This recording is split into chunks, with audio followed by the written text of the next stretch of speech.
Welcome, everyone. Thank you all so much for joining us.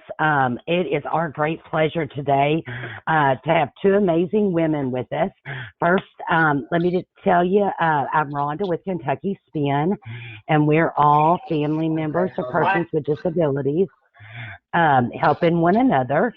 And one of our main roles is the Parent Training and Information Project for Kentucky. And one of the other things that I would love to share with you all is that the partnership with the Kentucky Department of Education has just been wonderful, and especially even prior to COVID, but working through COVID and hands-on and how we can help one another, our families, our students, our teachers, and everybody alike. So let me just give you a little bit, I'll give you a little bit of an introduction, but you will see that there's a handout section which has the PowerPoint, but don't worry if you can't download it. We will, one of the things too is that we are going to follow up with the email, and you will receive that. And also, there will be some other links that they're sharing with us that will also be included in that. If you have any questions throughout, please use the chat or the questions area. We'll be monitoring that. But then also, we'll take your lead, Karen and Lee, and you all kind of let us know how you want to handle that. But first, let me start and tell you a little bit about our presenters today.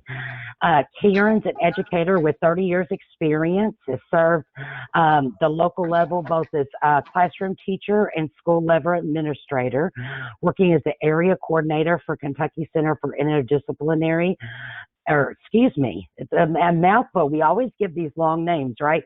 The Kentucky Center for Instructional Discipline for 6 years, providing ongoing supports for schools and districts, coaching, training, technical assistance, and implementation of the positive behavior interventions and supports, and the interconnected systems framework. Currently, Karen serves as the PBIS ISF program consultant at Kentucky Department of Education. And we also have Lee Brown, who has a vast level of experience as an educator serving in a variety of roles, including a regular education teacher, special education teacher, and school counselor.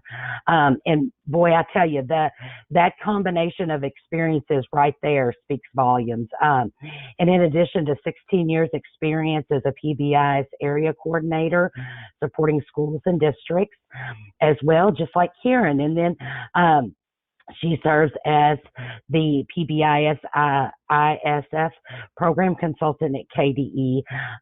And we are just also with Karen, and so thrilled to have you all, because this is something that even prior to COVID, when you're looking at behaviors and the climate that's going on, but then we threw COVID on it, and that just, I think, threw us all of us are trying to figure it out as we go. So it gives me great pleasure to hand it over to you all, and you please let me know how I can help throughout, and also others that are on here with SPIN. Thank you, Rhonda. We are really honored to be with you all today. We thank you for your invitation to spend some time with you. So what we want to do before we get started, we want to just do a check-in, because we know how important mental health is for the adults and the caregivers in the school systems and in the home right now.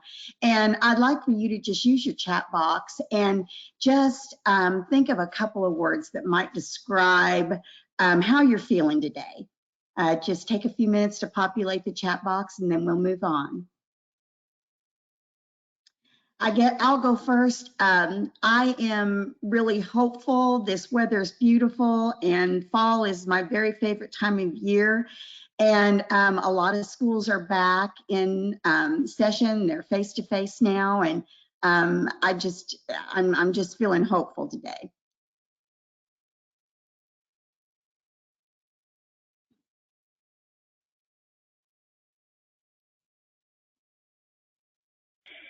Well, and we're seeing here in the chat, we're seeing um, stressed, overwhelmed. Those are certainly things that that do that have been happening, I think, to many of us. You're right, Rhonda, and I think we need to attend to those feelings and acknowledge what we're going through as we're in this very different world right now. And so as we move forward, I want to do something that's going to lift our spirits just a little bit before we get into the content. I had a colleague do this little activity with us a couple weeks ago, and it was fun. Think about, Halloween's coming up, and think about your past Halloweens, and think about your costumes, and think about one costume in particular that you dressed up as a child or as an adult that you particularly loved. I shared that my group of friends and we all dressed up as characters from the Addams Family, and that was one of the most fun Halloweens. And I was Grandmama, and it was so much fun. And we actually even ordered a remote control thing on the internet, and we took it with us to the party, and we just had so much fun. So what are some other costumes that that our folks enjoyed?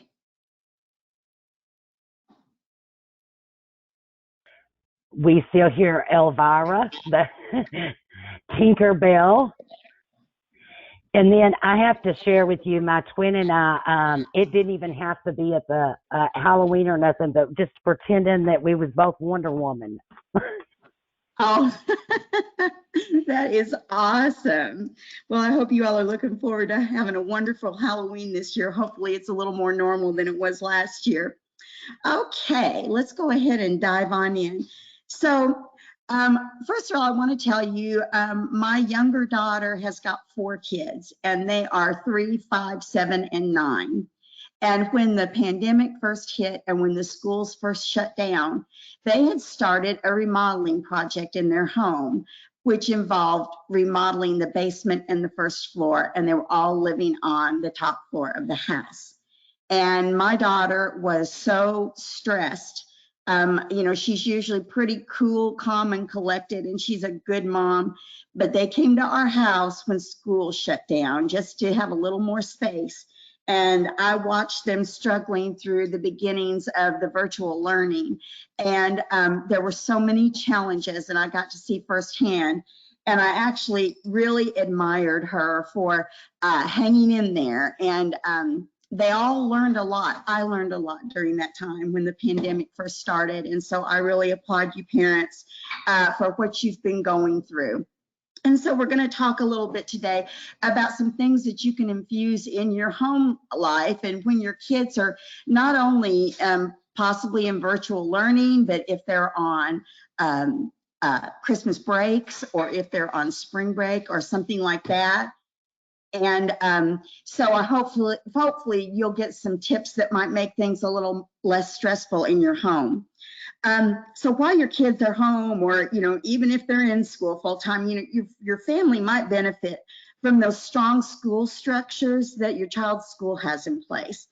And during the pandemic, if schools go virtual again, hopefully they won't, or even when your kids, like I said, are off on a long break, we can create a little more normalcy in your home life with routines and predictability. So let's talk about these 8 strategies. Oh, and please, Rhonda, could you forward that slide? I apologize.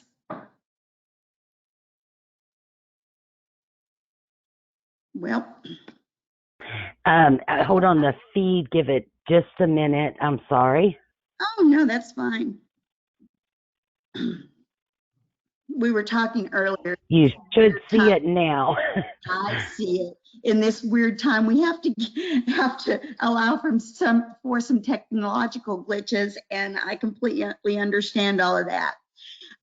So getting back to some of the strategies that you can use in your home with your kids that, like I said, even if we're not in a pandemic, can kind of support your structures in your home and can create more predictability and can create routines. So let's look at these.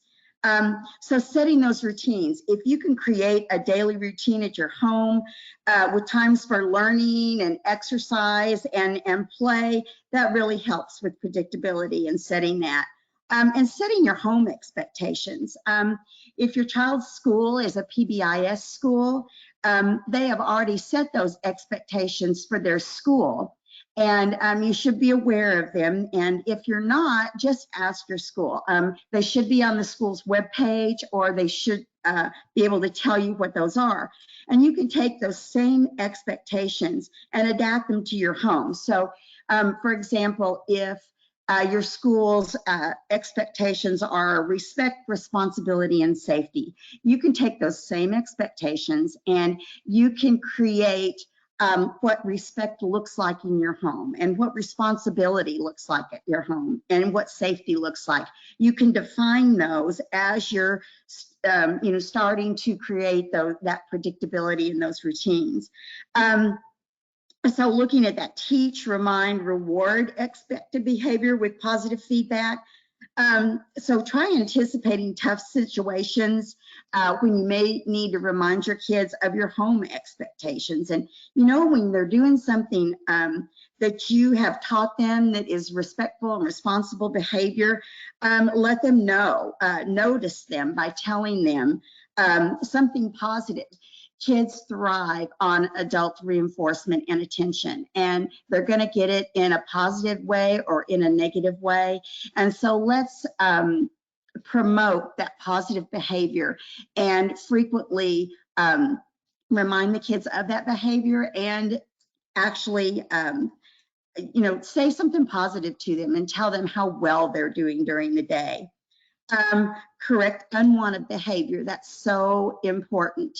And, sometimes we all as parents have struggled with, different consequences that we give our kids when they're engaging in behavior that is not acceptable to us, but providing quick corrections when that behavior happens, and corrections that are very specific. Tell them exactly what they did wrong. So, use that as a teachable moment moving forward with the kids. I think it's also important to share facts about the current state of affairs. I know I operate on information. When I don't have the full information, my world doesn't feel as safe. And so talking to your kids about what's happening and reassuring them that they're safe and that things are getting better, that's something I think that's pretty important too.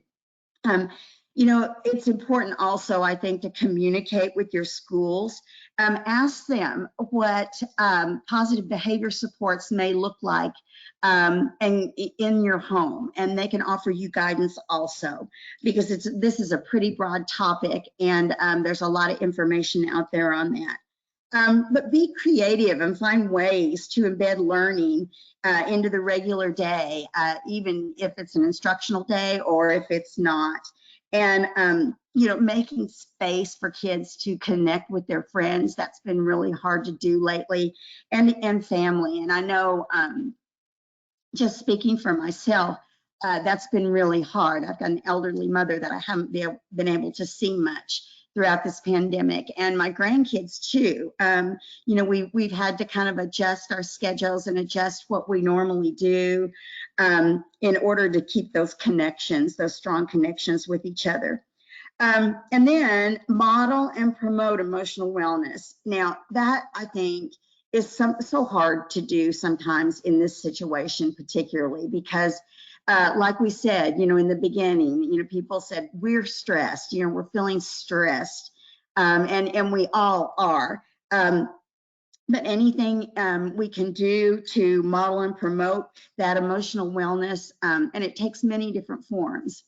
But what would benefit you in your home and your kids? Create a time during the day to just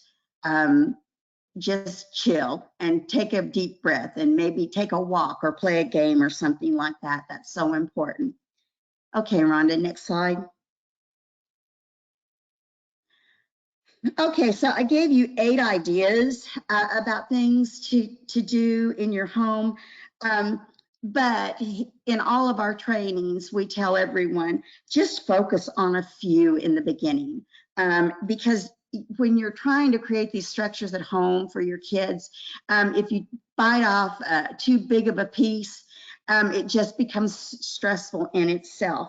So just take a few that you think that might work well for you in the beginning, and that's going to reduce stress. And, you know, just a good starting point for you and what you can do for your kids and your family. Okay, next slide.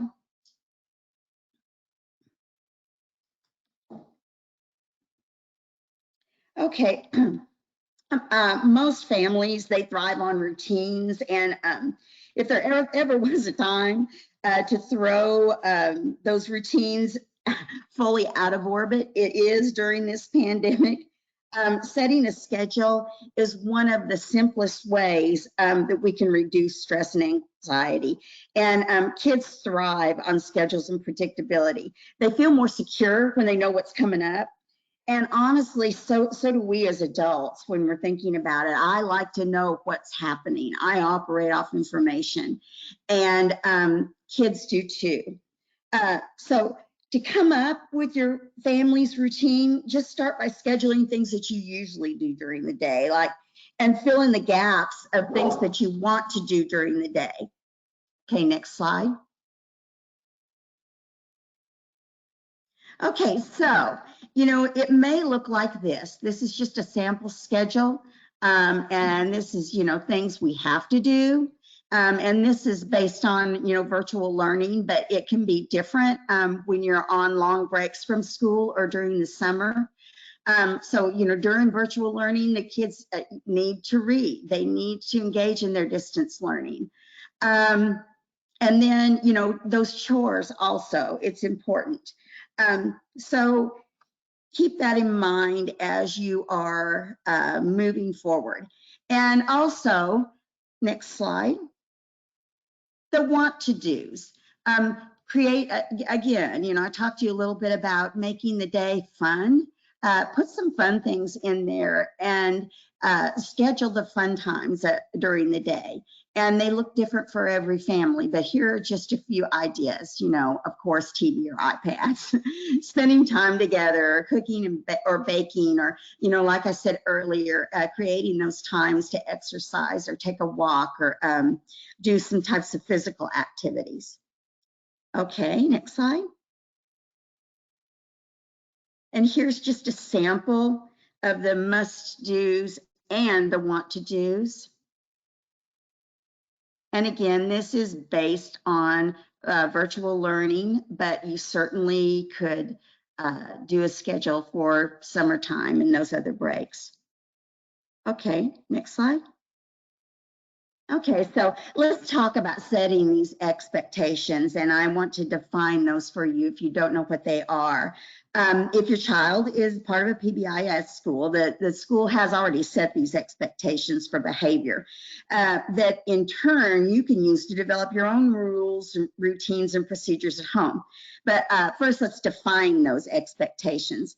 They are global. They're global expectations for behavior that are not setting specific. So your child should be able to demonstrate those expectations while they're playing outside, while they're eating a meal in your home, while they're tending to their chores. So under those expectations, you can develop and define those rules that are setting specific, because we all know those rules and routines are different in every setting, and the same thing at school as it is at home. You know, I think we assume that our kids, and I know I did when I was raising my kids, I just assumed sometimes they knew what was expected of them in my home, in our home. And I was disappointed sometimes. And then I thought, wow, you know, I hadn't taken the time to explicitly teach them what was expected of them in different activities at that home. And so those are those things that you can develop that can create those routines and that predictability. So those routines and procedures are just methods for accomplishing tasks, and keep that in mind. Okay, next slide. Okay, this is an example of a document from a school, but I thought it was a nice example to use to, it's just one of those tools you can use in order to create those expectations and then those rules underneath. Notice that those global expectations are in that first column, and then the settings are defined in the first row. Then the behaviors are defined for each of those settings very specifically. Notice in this example that emotional wellness is promoted in this matrix because, again, it's so important. And also notice that those rules are not very lengthy. It's much more important to have very specific rules for each setting than it is to have a long laundry list. Not only because it's hard to remember too many rules, but you want to be very specific as to those behaviors that you want to see in each setting.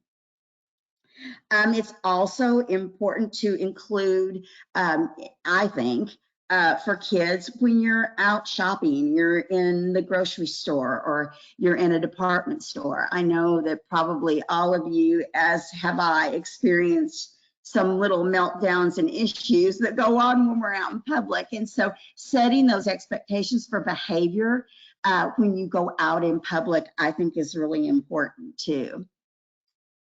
Okay, next slide. Okay, so this is an example using a different set of expectations of what those behaviors might look like in home. Start with entering those expectations on the left-hand side and then add your household rules. In creating that matrix like this for your home, you can really put a lot of thought into what you want your child's behavior to look like in each setting. And I just love this. I think this is a really nice example. And unfortunately, I can't take any credit for writing this. This came from one of our websites that we use. And Karen is going to share some of those resources with you, and you'll have these resources at your fingertips.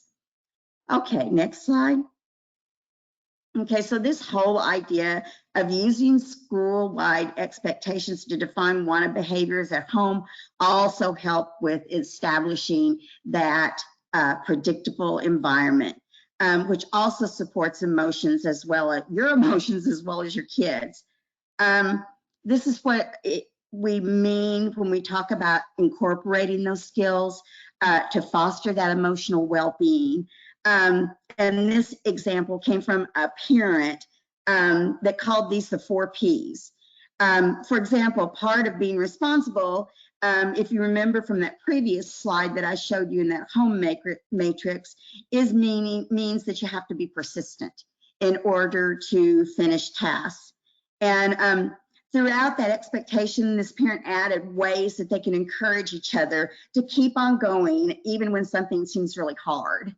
Like being patient, that fits nicely with the respectful expectation. And weaving these ideas into the matrix makes it familiar to our school-age kiddos and contextually relevant to home. So all this is meant to support kids whenever anyone spins out or loses their temper or feels a reflex to engage in inappropriate behavior. And again, that's part of those expectations, those rules, that matrix that you can develop at home. You can incorporate those supports when things go off the rails a little bit and talk about ideas and ways that you can kind of, interrupt that cycle that may escalate emotions. Okay, next slide. And Karen, I'm going to turn it over to you. Thanks.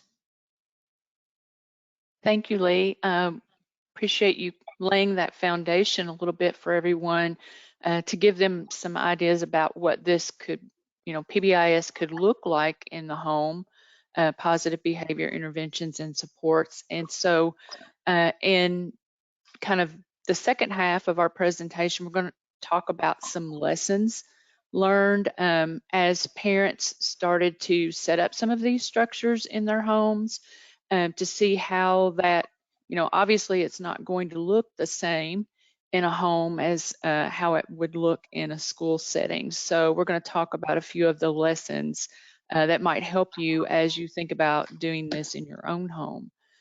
So next slide. Lesson number one was that children love that schedule piece the most. We know that especially young children, they really like that predictability and that concept of a schedule. And when things are out of routine, you all as parents probably noticed this a lot, especially during the pandemic with things being so different. They were used to getting up and going to school, and they were at school, and then they had their after school routines, and all of that changed with the pandemic. And so making sure that when they're at home, and especially if they're having to do their school day at home, that you establish a good routine for them.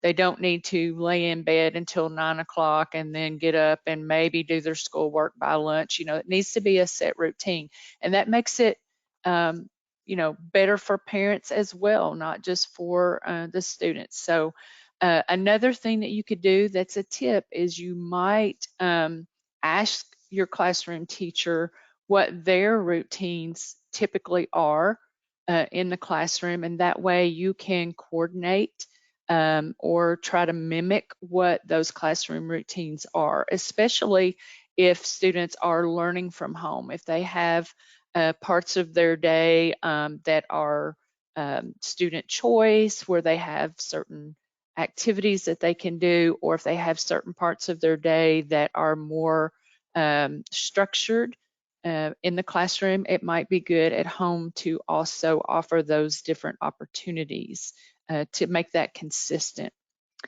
Another idea that you might want to do that's not on the slide is maybe making a visual chart, and it doesn't have to be anything elaborate or just something creative that you can make there at home using a marker and a poster, but it could be a visual schedule for your children that could be posted somewhere, where all members of the family can see that routine and that schedule. And this is especially good for young children.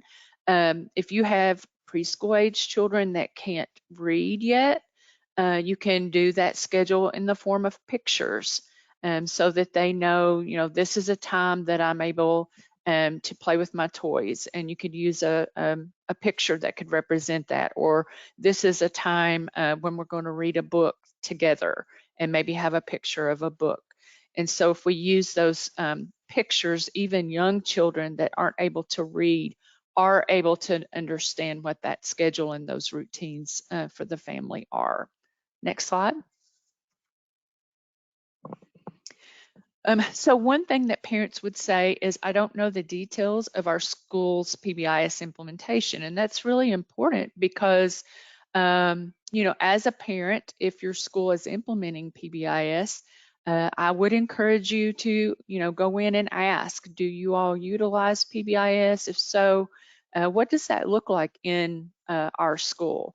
But I will also add and say, if a school is implementing PBIS, many times it's obvious, maybe not visually obvious, but when you go into that building, there should be a very positive, warm, welcoming climate.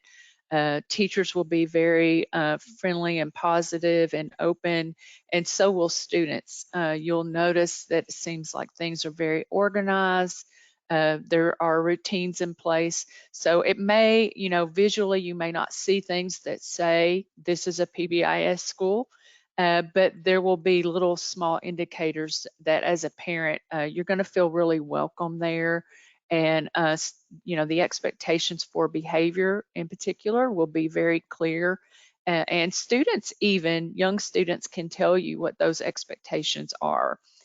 So we encourage you as a family member to consider what your PBIS practices, your school practices are, and ask your school to maybe put those practices online or to share those with families if they're not doing that already.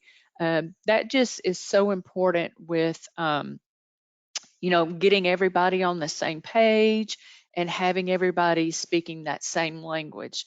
Now, the school will, obviously have practices that typically you're not going to need to recreate in the home. But just understanding what is expected at the school might help to provide you some ideas of things that you could do in the home that would be similar, that would give your children some consistency moving from the school day back to the home day. And so one tip that we give you is to check out several examples of those behavior matrices that Lee shared earlier. She gave you an example of one that was a school matrix and then one that was used by a parent at home. And these are really easy to find online. And I do have a resource that I will share with you at the end of our time together that will show you how to develop a matrix for your home setting as well. But again, some examples of things that you might want to consider putting in your behavior matrix is chore time, family time together, playtime, or having a learning time. And so just establishing what those times of the day are and what the expectations for behavior would be during those times. And again, the behavior matrix is just a way for you as a family to establish that common language and to be able to identify those universal expectations for behavior in your home. And I, want to stress that, and we stress that when we train our teachers and educators, that every school will have different expectations for behavior, and it just depends on that culture and that climate, within that building, and every home is going to be the same way. If I came to your home for dinner tonight, you all will have a different set of expectations for how that looks in your home, perhaps, to how that looks in my home. So, or if we just had an activity or an evening together, things look different in one home versus another. So you have to put your own family twist on this behavior matrix and make it something that works for you and your family. Next slide. So in schools, having a coach makes such a difference. And, what probably a lot of you as parents, you think of a coach maybe being like a little league coach or someone that supports the team. And so with PBIS in the schools, we refer to that person that leads this process in the school as a coach, because we want them to do that in such a way that they're motivating, they're excited about what they're doing, and they're able to lead that team working at the school forward. So, having that person in that role just helps ensure that things run smoothly. And part of that process that the coach does with the team is making sure that they have those behavior support tips in place and ways that they communicate with families. They also have a way that families can ask them for help. That's built into their communication plan. So, research proves that PBIS implementation is much more effective when a coach guides that team through that process. So, having an in-home implementation would be no exception. And as the parent, obviously you would be in that role as the coach or the leader for your family group. And so maybe reaching out to your school's coach, who a lot of times is the school counselor, to maybe get some great tips and ideas on how you can incorporate PBIS structures into your home, or better yet, maybe even asking them to provide a little mini in-service with you on that topic would be something that you might be of interest to you to do. Also, you can check out your school's webpage. Many times schools will have a parent's corner or a coach's corner, a PBIS connecting link to their web page that gives you information as well. And just remember that those home expectations, rules, and routines, those will work well even during times when we're not in a pandemic.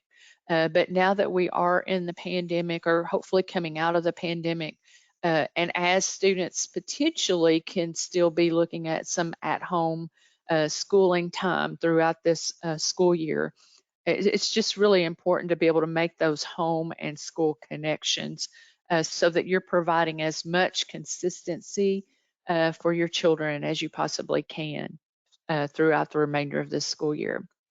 All right, next slide.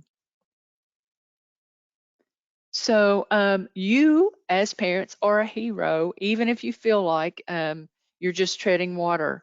We tell educators that all the time. You know, sometimes, and especially through the pandemic, we have really felt like there have been days that we're drowning essentially with everything that we are trying to accomplish. And, you know, as a parent, when you're trying to do your job, and many of us were working from home, through the pandemic, some people were still trying to go physically to a place of work while trying to assist their children with learning and that sort of thing as well. So I know many of us have felt like we were just treading water. And so this slide has a really good quote from Dr. Emily W. King there that if you all just want to take a minute and read that, but it really is so true. That you know, being a parent and doing a good job of parenting is not an easy job. It's probably the hardest job that we all have. And so, you know, it's just really important for us to remember that. And one thing that I wanted to stress here is that one conversation that we might imagine ourselves having with the world when the pandemic began, and I'm going to give you kind of a role play of what that conversation might have looked like. But the world may have said, could you work from home? And you probably said, sure, no problem, I can do that. And the world would say, here, can you also make sure your kids get up with and get their education in this brand new way that we've never done this before, using all of this technology? And you would say, yeah, okay, I can do that. But then the world would say, oh, and also, can you be patient and understanding during the day? And you said, well, there's probably going to be some hard times. And the world might say, also, play dates are out. We can't get our kids together with each, you know, other families' kids anymore. And as a parent, you're saying now, hang on, what? And the world might say, and no one can go outside. So, you know, honestly, we never dreamed when all of this started that we would still, over a year later, you know, be dealing with some of the aftermath of all of this. And, you know, the truth is no one really saw, you know, the depth of what we were going to be experiencing throughout this pandemic. And hopefully, you know, they called it a once in a lifetime event. And I know we all hope that this is something that we never ever have to deal with, or our children never have to deal with again. But you know, and Lee mentioned some of the mental health concerns, and you know, I know that is a concern for parents as well. As just, you know, making sure that emotionally our kids are able to thrive after going through this situation, and us as adults. You know, it's not just about the children, but making sure that we're taking care of ourselves and having time for self-care for ourselves as parents and as workers in our communities.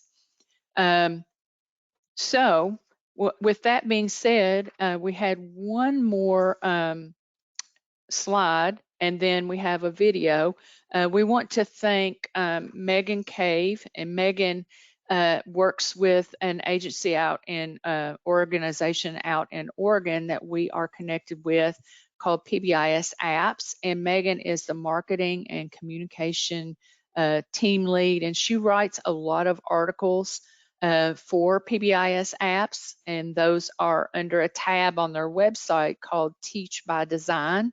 And a lot of the information that we are sharing with you all today came from PBIS Apps and was provided to us by Megan Cave. And so we want to give her credit for a lot of the information that's here. And you also see a couple of sources there at the bottom that are noted if you want to go to these websites and be able to look up any of this information. We certainly would encourage you to do that, as well as talking to your local schools and asking them about PBIS. If you do ask your schools about PBIS and they aren't that familiar with it or they want more information, we would certainly encourage you to share our contact information with them. We're happy to talk to schools and get them a little more up to speed as well with PBIS if it's something that they're not currently using.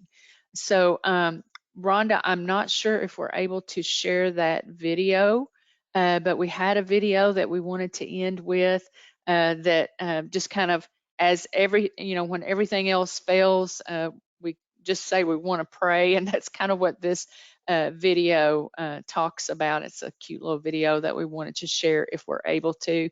And then we also, after the video, Rhonda, if we could share that one document that I sent to you that had some of those resources for parents, we would love to be able to share that as well if we're able to do that.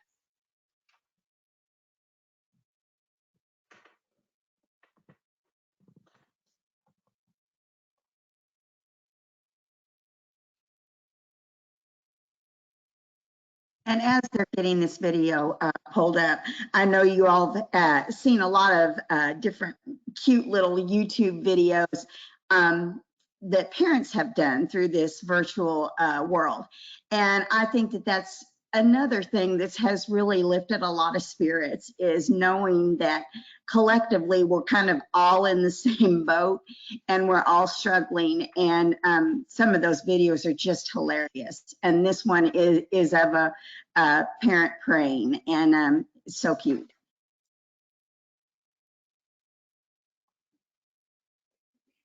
Okay, you all just let me know if you can't hear it.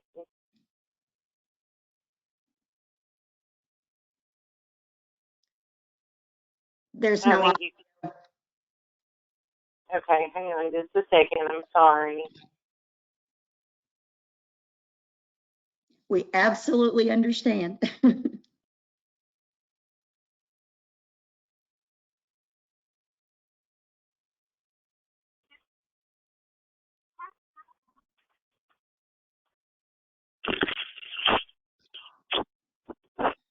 We're still not hearing that. I don't know if the volume could be down perhaps, or.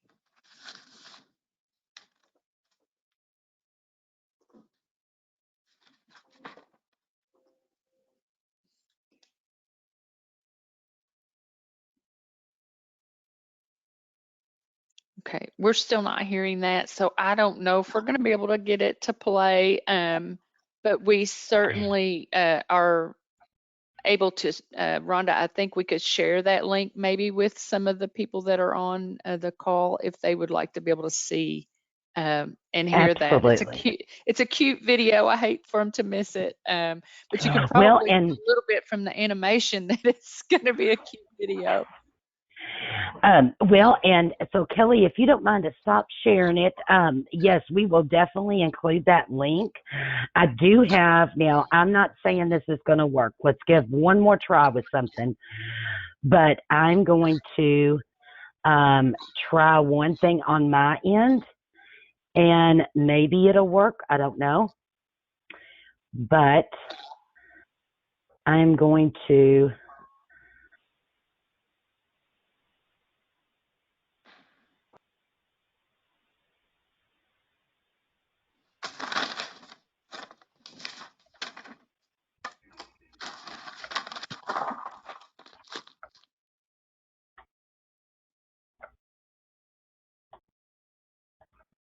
do you all see the video?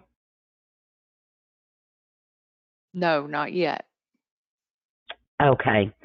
So it's not going to work. So I don't know why I thought it would work better on my end. But we will definitely send the link. Maybe I need to go ahead and just say the prayer for the technology. So maybe I could do a little video for y'all, because this seems to be my everyday life. I need to put those hands together.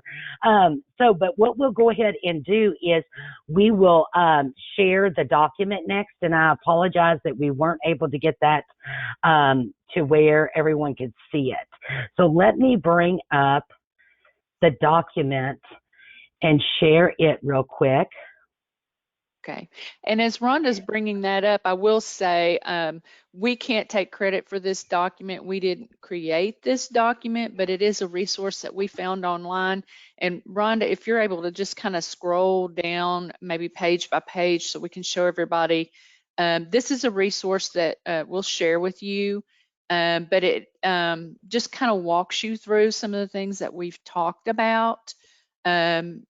So that if you'll go ahead and scroll maybe to the next, okay, yeah, step one is defining those behavior routines that Lee talked about that were so very important. And then you see there at the bottom of that page is just an example of a matrix that you could create that includes a kind of a routine and a schedule for children in the home. And if you'll continue to scroll down, Rhonda.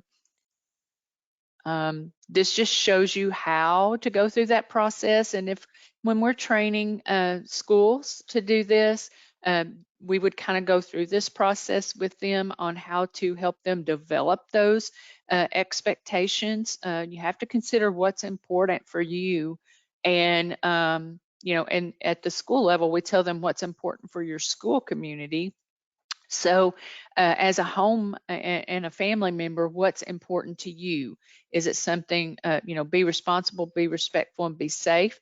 Those are some really common ones that a lot of schools use, but you may have something else that's even more important to you as a family. And we say typically to keep that between 3 and 5. You don't want a lot of those overarching expectations. And you see you have an example here with 3. And then the settings that Lee talked about. And again, those will vary from, home to home. That might look a little bit different. So here's just another example on page 4 of some PBIS home expectations that were created for one, an example for homes to go by. And if you'll just kind of continue scrolling, there's 25 pages in this. It's just called a PBIS home binder, so to speak, but it will just walk you through how to create that at home and then how to teach those behaviors. Again, we don't want to assume that our kids understand and know what we mean if we haven't taught them. We use this example a lot when we're training schools. We'll ask these questions. When a student doesn't know how to read, what do you do? And the obvious kind of group answer they'll give us is we teach them. And we'll say, as a parent, if a child doesn't know how to ride a bike, what do you do? Well, you teach them. And when a student doesn't behave, what do you do? And a lot of times, they'll catch on to what we're doing and they'll start laughing and they'll say, well, we punish them. And so, when you punish a child, but you haven't taught them what you want them to know, you're kind of going in it, through the back door. You're punishing before you've actually taught. So that's something that we like to share with teachers, and that might be something that you enjoy hearing as well when you're thinking about doing this. But you can just kind of see, I won't go through each of these pages, but if we just kind of continue scrolling down through here, one thing that you can do that we encourage teachers to do is acknowledge when your kids do those things that you're asking them to do. We, as parents, we do think about punishment a lot, but how often do you acknowledge? And we steer away from using the word reward because you don't want to give a child a tangible reward every time they do something right. But everybody likes that acknowledgement. Even those verbal acknowledgments that you give. I like to get those from my supervisors at work when I'm doing a good job. And so, even as parents in the home, sometimes we may forget to do those things. And so just a reminder that those acknowledgments are a very important part of teaching that behavior and getting your children to do the things that you want them to do. Here's just some ideas for recognition and reinforcement that you can use as a parent if you wanted some extra ideas of things that you can do that work well with children. And here is just a daily success record. If you want to be able to accomplish your children to accomplish certain tasks, and you can mark it off that they've done those. That's something you could easily create yourself as well. Here's a bedtime checklist that you can do with your children. And a lot of these things, if you think about it, you're probably doing them verbally. You just don't have them written down on a chart. And we'll have schools tell us the same thing. Well, we do that. We just don't have a written process. And so you don't have to necessarily write these things down, but writing them down sometimes ensures that they really get completed. And so we encourage our schools to write down what they want to accomplish. So you can keep scrolling if you want, but there's 25 pages here. And so, if you're looking for some assistance, kind of help you get started, or maybe there's some things you want to pick and choose from what you want to do related to incorporating PBIS in the home, this might be a good starting place and a good resource for you to use.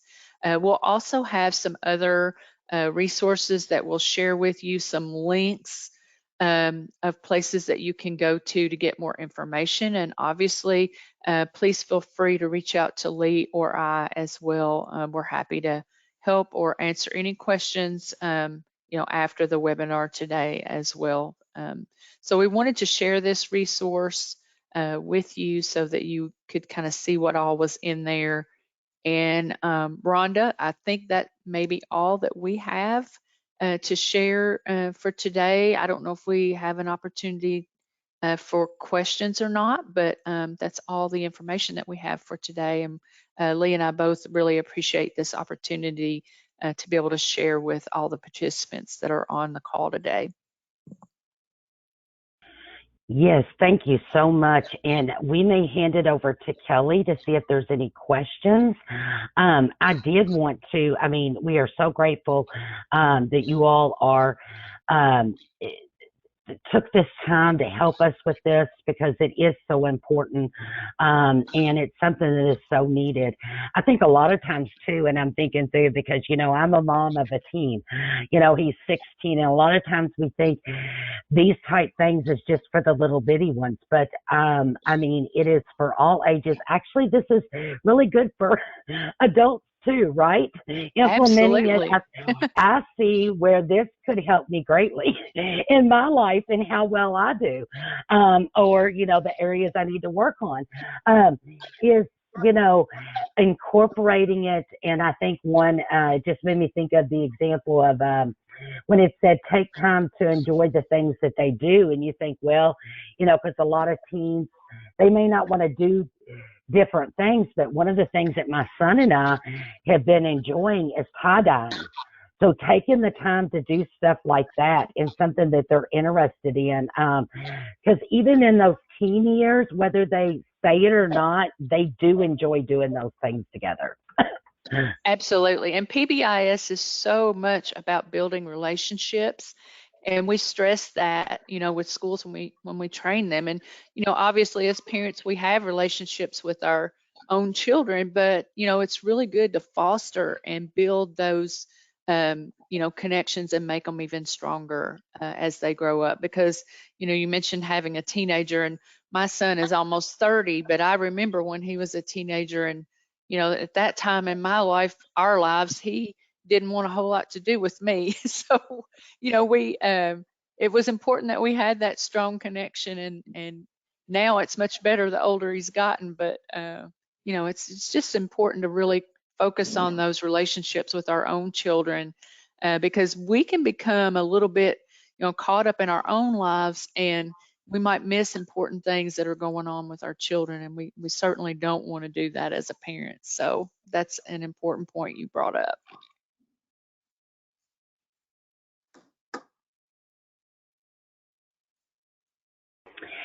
I'm looking here. I don't know, Kelly, are there any questions that you see? Because my screen has changed a little.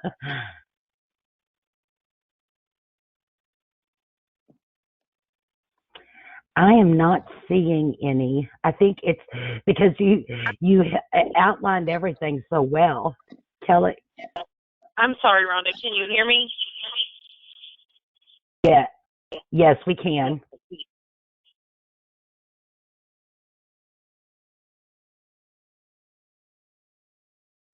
I'm sorry. I don't see any questions, but I'm feedback. So if you can look, that'd be great. Okay, awesome. No worries here. So I don't see,